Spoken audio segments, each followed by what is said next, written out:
بابا کی اس حالت نے اسے یکدم پریشان کر دیا تھا۔ اس کی سمجھ میں کچھ بھی نہیں آ رہا تھا کہ وہ کیا کرے۔ تقریباً آدھے گھنٹے بعد شہیر نے فون اٹینڈ کیا۔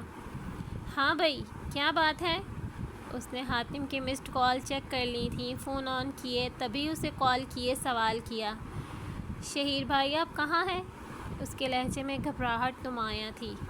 کیا ہوا حاتم میری جان، تم پریشان لگ رہے ہو؟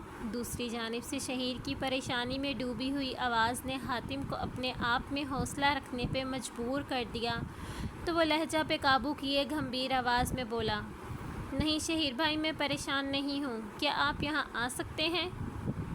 کوئی ضروری کام ہے تو بتاؤ، میں ابھی پہلی فلائٹ سے ہی آ جاتا ہوں۔ شہیر نے اس کی بات سن کر حیران ہوا تھا۔ پہلی فلائٹ؟ کیا آپ اس شہر میں نہیں ہیں؟ نہیں میری جان، میں اس وقت کراچی میں ہوں، تم سے 100 میل دور۔ ابھی پہنچا ہوں، ایک ڈیل فائنل کرنی تھی، کہتے ہو تو ابھی واپس آ جاتا ہوں۔ شہیر کی بات سن کر حاتم نے ایک گہری سانس خارج کی۔ اب وہ پوری تفصیل فون پہ نہیں بتا سکتا تھا۔ ٹھیک ہے، آپ اپنا کام ختم کر کے کل واپس آ جائیے، پھر بات کرتے ہیں۔ مجھے تھوڑا سا بتا دو تاکہ میں پریشان نہ ہوں۔ دوسری طرف سے شہیر اس کی ایمرجنسی کالز دیکھ کر پریشان ہو گیا تھا۔ آپ پرسکون ہو کر اپنا کام کیجیے، پریشانی والی کوئی بات نہیں ہے، بس ویسے ہی آپ سے ملنے کو دل چاہ رہا تھا۔ تو بھی ڈنگر ہی ہے، اس نے مسکرا کے کہتے ہوئے کال کاٹ دی۔ اب تو بابا کے ہوش میں آنے پہ ہی ان کا رویہ دیکھا جائے گا، حاتم نے خود کو تسلی دی۔ شام ڈھلے یاسر کو ہوش آیا تو وہ کچھ نہیں بولا اور نہ ہی کوئی ایسی حرکت کی جسے پہلی والی حرکتوں سے جوڑا جاتا۔ وہ بھی مطمئن ہو گیا، رات کا اختتام بخیر و عافیت ہو گیا تھا۔ صبح بھی اس کے لیے حیران کن نہ تھی۔ اس کے بابا اپنی پہلی والی پوزیشن میں تھے، وہ کوئی بھی حرکت نہیں کر رہے تھے، بس چپ چاپ بیٹھے اسے دیکھ رہے تھے۔ میرے خیال میں بابا کو کوئی بھولا بھٹکا ہوا خیال پریشان کر رہا ہے، اس نے سوچا۔ ڈاکٹر احمد بھٹی نے بھی تو کہا تھا کہ ایسا ہونا پیشنٹ کے صحتیاب ہونے کی پہلی دلیل ہے۔ بہت زیادہ چانسز ہوتے ہیں کہ پیشنٹ اپنے ماضی کی زندگی کی طرف لوٹ کر اپنا پاگل پن کھو دیتے ہیں اور عام انسانوں کی طرح اچھی زندگی گزارتے ہیں۔ وہ شہر واپس آ چکا تھا، اس کا موڈ تھا کہ وہ حیات کو تھوڑا ستائے گا۔ اگر وہ ذہین ہوئی تو خود ہی گیس کرے گی کہ وہ شاعر شہیر ہی ہے، اگر نہ کر سکی تو وہ خود ہی سے بتا دے گا۔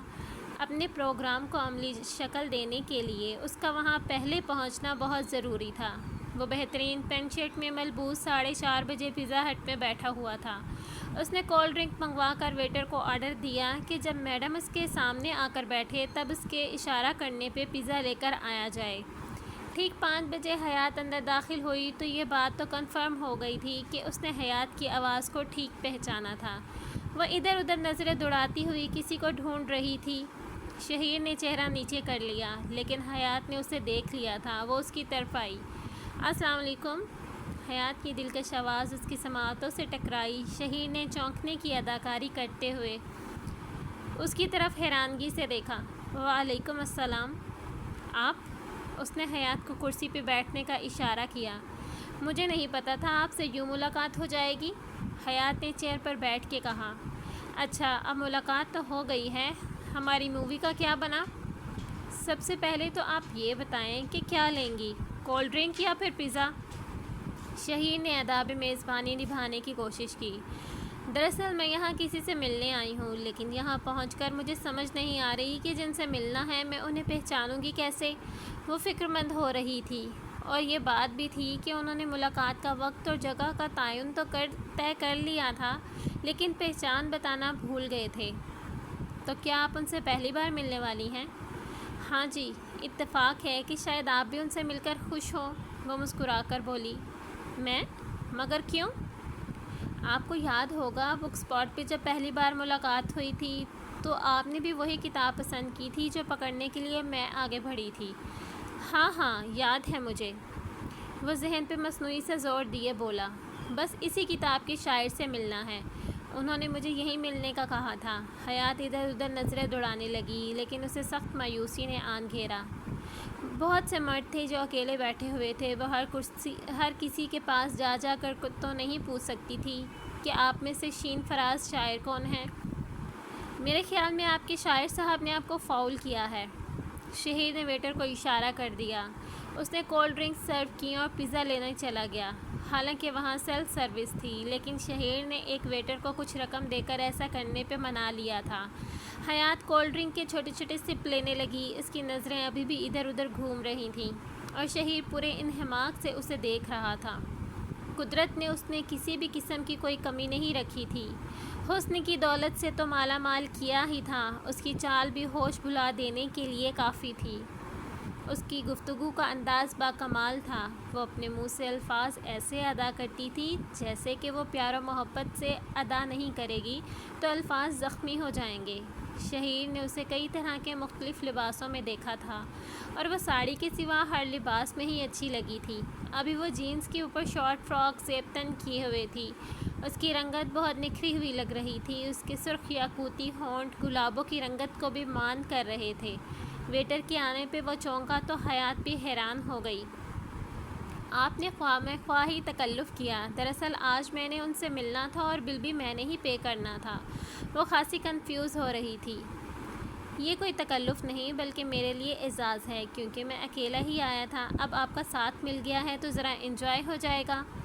شہیر نے پیزا اس کی طرف بڑھاتے ہوئے کہا۔ تھینکس۔ وہ دونوں ہی پیزا کھانے میں مصروف تھے۔ حیات بھی اپنا یہاں آنے کا مقصد بھول کر شہیر کی قربت کے محصور کن لمحات کو محسوس کر رہی تھی۔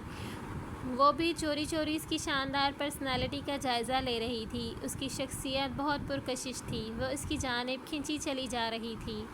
کھانے سے فراغت کے بعد حیات نے پھر متلاشی نگاہوں سے ادھر ادھر دیکھا تو شہیر نے کہا، یہ بھی تو ہو سکتا ہے کہ وہ آپ کو ڈھونڈ رہے ہوں، مگر مجھے تو کسی بھی ٹیبل پر میری طرح کوئی بے چین نظر نہیں آ رہا۔ وہ خفت مٹاتے ہوئے بولی تو شہیر مسکرانے لگا۔ وہ شاعر ہیں، ان کی طبیعت میں بے چینی کا انبار ہوگا۔ ہو سکتا ہے ان کی بے چینی کو قرار آ گیا ہو۔ مسٹر شہیر، باتیں تو آپ بھی بہت اچھی کر لیتے ہیں، پھر آپ شاعری کیوں نہیں کرتے؟ مس حیات، یہ شاعری میرے بس کا روگ نہیں۔ ہم تو ٹھہرے پروفیشنل ویڈیوگرافر اور شاعری تو حساس ترین جذبات کا نام ہے۔ نو وے، آئی کانٹ ڈو دیٹ۔ حیات اس کے انداز پہ ہنسنے لگی۔ اچھا، تو ہماری مووی؟ آپ کے وعدے کے مطابق کل 15 دن ہونے والے ہیں۔ میں اپنے کام سے محبت کرنے والا انسان ہوں، مجھے اپنا وعدہ اچھی طرح یاد ہے۔ تو پھر کل کس وقت آؤں؟ حیات نے بے قراری سے سوالیہ انداز میں استفسار کیا۔ آپ کا مطلب ہے کہ شاپ پر؟ ہاں۔ اس کی مختصر سی ہاں میں بھی کئی الفاظ چھپے ہوئے تھے، مگر ان کو زبان دینے کی ضرورت تھی۔ کل شام 8 بجے آ جائیے گا۔ اوکے۔ اس نے کچھ یاد آنے پہ چٹکی بجائی۔ شہیر اس کے انداز پہ حیران ہوا۔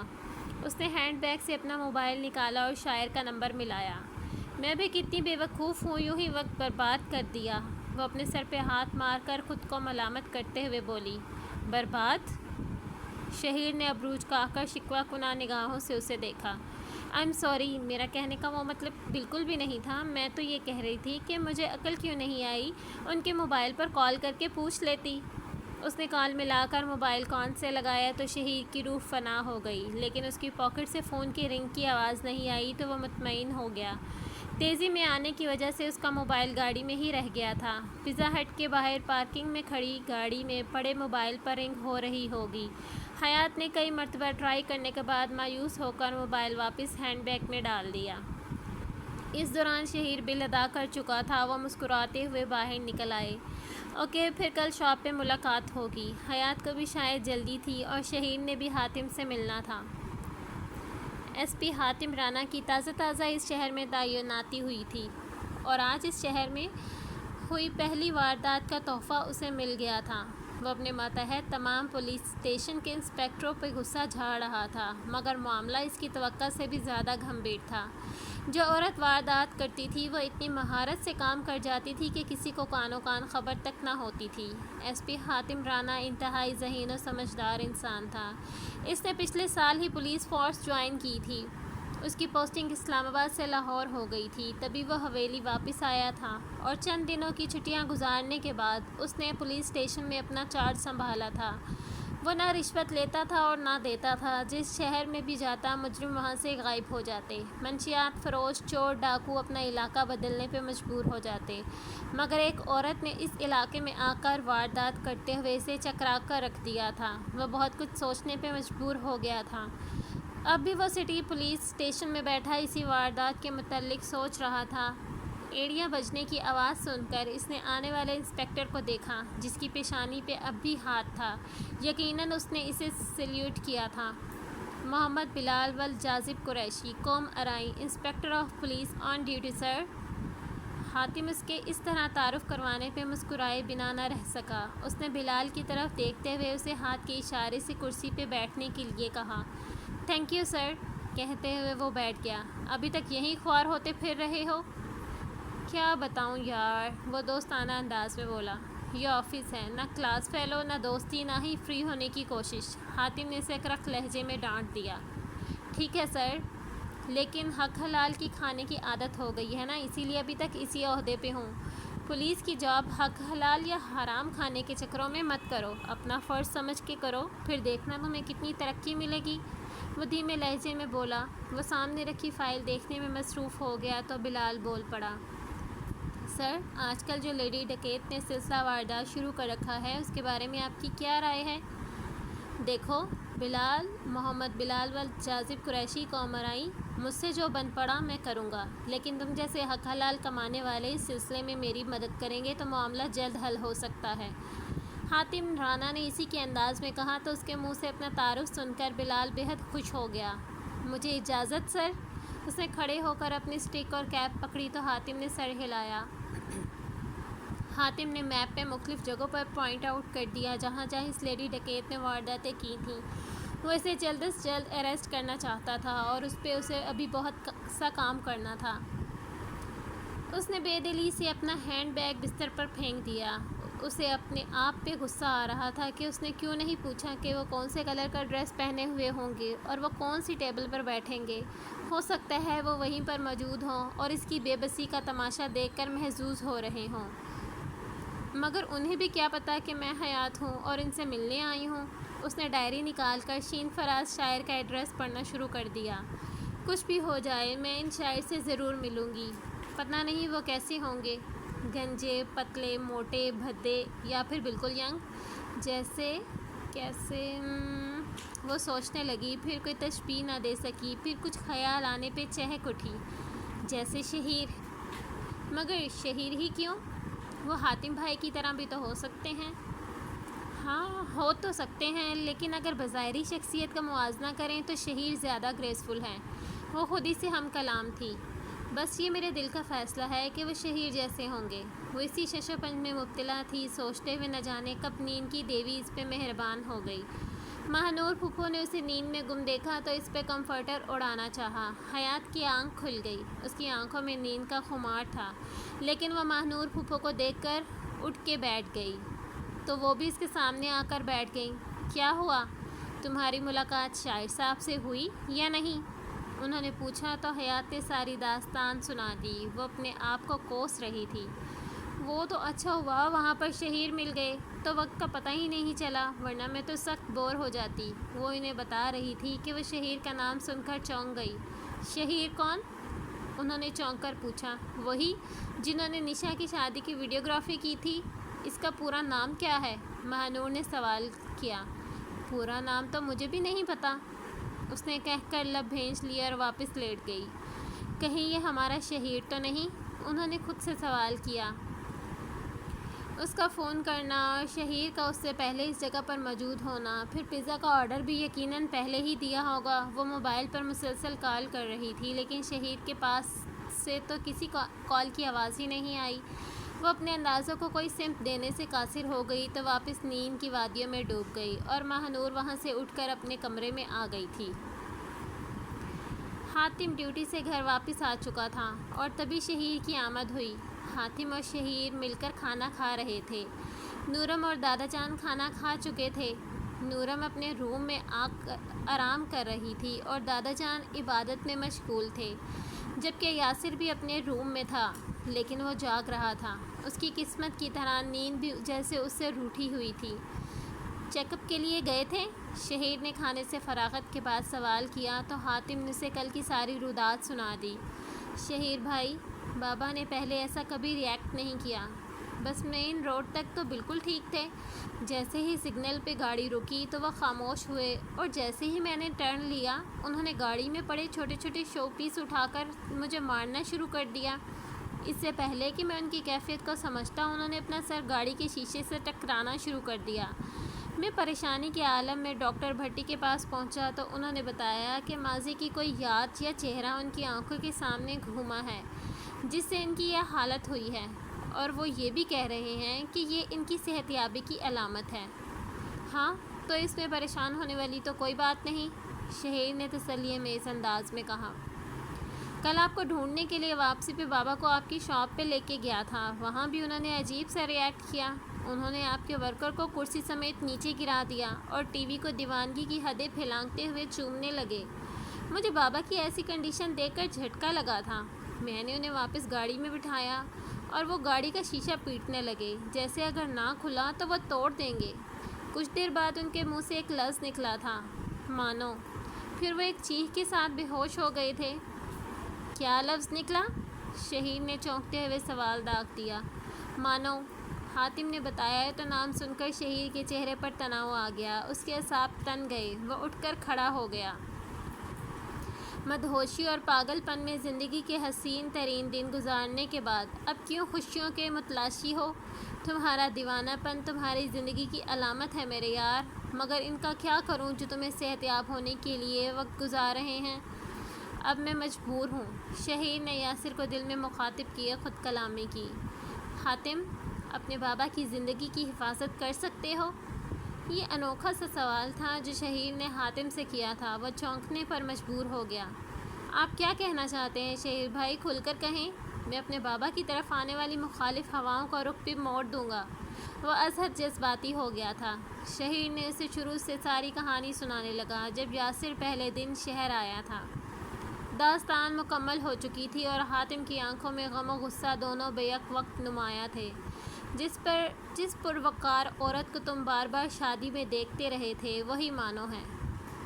مانو؟ حاتم نے اچنبھے سے دہرایا۔ ہاں، نور محل کی ماہ نور، مانو۔ میرے چاچا کا اس طرح انہیں پکارنا ثابت کرتا ہے کہ وہ سب کچھ بھول گیا ہے، لیکن چچی کو نہیں بھولا۔ مانو چچی۔ شہیر بھائی، میرے ضبط کا مزید امتحان مت لیں۔ حاتم کو اب اپنی ضبط کی تنابیں ٹوٹتی ہوئی محسوس ہوئی تھیں۔ تبھی وہ گمبھیر آواز میں بولا، میں پاگل ہو جاؤں گا۔ آپ مجھے کوئی جھوٹی کہانی سنا کر بہلانا تو نہیں چاہتے ہیں نا؟ آخر سچ کیا ہے؟ میں سچ کہہ رہا ہوں ماہ نور، مانو تمہاری ماں ہے۔ شہیر کے منہ سے یہ سننا تھا کہ حاتم کی گہری سیاہ آنکھوں میں سرخ ڈورے نمایاں ہونے لگے۔ اس کی آنکھوں کی پتلیاں حیرت سے پھیلیں۔ قبرستان کے مجذوب نے حیات اور ماہ نور کی طرف دیکھا۔ وہ پھر سے گاڑی کی نگرانی کرنے لگا۔ حیات بھی اسے غور سے دیکھنے لگی، کیونکہ اس کے اندازے کے مطابق اس نے وہی سوٹ پہنا تھا جو پچھلی بار ماہ نور نے انہیں دیا تھا۔ حیات نے غور کیا، اس بزرگ کے ہونٹ متحرک تھے، وہ یقیناً کچھ نہ کچھ پڑھتا ہوگا۔ ماہ نور کی حالت اب بھی ویسی ہی تھی جیسے پچھلے چکر میں تھی۔ اس نے رو رو کر یاسر اور حاتم کی قبروں پر فاتح خوانی کی۔ حیات نے آج مصمم ارادہ کر لیا تھا کہ وہ ماہ نور پھوپھو جانی سے ساری کہانی سن کر رہے گی، کیونکہ اس دن انہوں نے اسے ٹال دیا تھا۔ اب بھی وہ دعا سے فارغ ہو کر قبرستان سے باہر آ گئیں تو وہی دیوانہ ان کے سامنے آ کر کھڑا ہو گیا۔ حیات تو خوفزدہ ہو گئی، لیکن وہ ہنسنے لگا۔ اپنے دل کو ٹٹولو، اس کی گواہی سچی ہے۔ مرنے والے زندہ ہیں اور جو زندہ ہیں وہ مرنے والے ہیں۔ حیات نے ہمت کر کے اس کا نام پوچھ لیا تو وہ ہنسنے لگا۔ نام تو خاندان کی پہچان کے لیے ہوتا ہے، مجذوب، فقیر اور درویش کا بس ایک ہی نام ہوتا ہے، اللہ کا بندہ۔ بس سمجھ لے بی بی، میں بھی اللہ کا بندہ بننے کی کوشش کر رہا ہوں۔ تمہاری پیشانی بتا رہی ہے کہ تم سدا خوش رہو گی۔ عنقریب بہت سی خوشیاں تمہاری چوکھٹ پر دستک دیں گی، بس فوراً ہی دل کے دروازے کھول دینا، کیونکہ خوشیاں اور خوش قسمتی صرف ایک بار ہی دستک دیتے ہیں، اس نے حیات سے کہا۔ پھر وہ ماہ نور کی طرف متوجہ ہو گیا۔ کیوں در بدر پھرتی ہو بی بی؟ اللہ سے مانگو، تمہاری پریشانی بتاتی ہے کہ تم سہاگن ہو، بیوگی کا کفن اترنے والا ہے، اللہ کی کتاب پڑھا کر بہت فیض ملے گا۔ یہ کہہ کر وہ قبرستان کے اندر چلا گیا اور 2 قبروں کے پاس جا کر فاتحہ کے لیے ہاتھ اٹھا دیے۔ ماہ نور اس اللہ کے بندے کی باتوں سے پریشان ہو گئی تھی۔ اس نے کہا تھا کہ بیوگی کا کفن اترنے والا ہے۔ تو ڈیئر ریڈرز، کیسی لگی آپ کو آج کی کس کمنٹ سیکشن میں اپنی رائے سے ضرور نوازیے گا۔ آج موسم بہت اچھا ہو رہا تھا، بارش ہو رہی ہے اور بادل بھی گرج رہے ہیں۔ یقیناً قصے سنتے سنتے آپ نے ان کی گرجتے ہوئے بادلوں کی آواز بھی سنی ہوگی، تو آپ کو اگر قسط پڑھ کر انجوائمنٹ ہوئی ہے تو پھر آپ مجھے کمنٹ سیکشن میں ضرور بتائیے گا کہ آپ کو اچھی بھی لگ رہی ہے قسط یا نہیں لگ رہی۔ میری پوری کوشش ہے میں ناول کو جلدی سے اینڈنگ پر لے جاؤں، تو آپ مجھے اچھا سا رسپانس دیں گے، پر آپ کا رسپانس بہت کم ہے، 100 ویوز ہیں جسٹ۔ تو اپنے فرینڈ سے شیئر کریں قسط کو، اور اپنا بہت سا خیال رکھیے، دعاؤں میں یاد رکھیے۔ آپ کی اتنا اچھی رائٹر حنا اسد۔ اللہ حافظ۔